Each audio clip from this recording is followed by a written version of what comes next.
বরগুনায় ২৫০ শয্যা বিশিষ্ট জেনারেল হাসপাতালের পরিত্যক্ত জায়গায় পড়েছিল এক নবজাতক শিশু।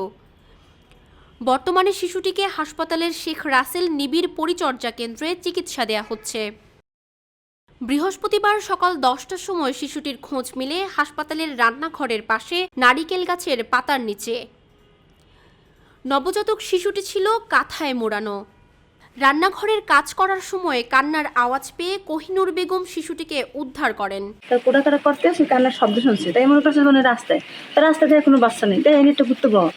পরে আইসে আই দেখে এই যে নরসের পাতার ভিতরে, পরে পাতা জায়গায় দিয়ে খাতাটা দিতে আসেন বাচ্চা, পরে পিঠে জড়ানো, পরে কোলে করে উপরে নিয়ে গেছে। নিয়ে পর ম্যাডাম অনেকে ভর্তি করছে। এ সময় শিশুটির গায়ে পিঁপড়া লেগেছিল। পিঁপড়ার কামড়েই শিশুটি কান্না করছিল।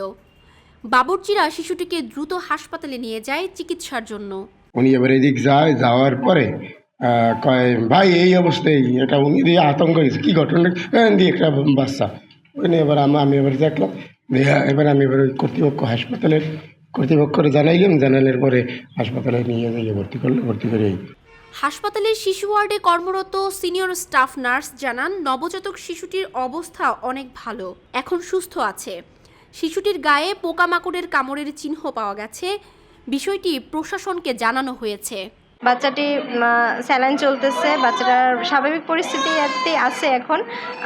বাচ্চাটির সারা শরীরে পোকামাকড়ের দাগ আছে এবং বাচ্চাটি সম্পর্কে আমাদের প্রশাসন সবাই অবগত আছেন।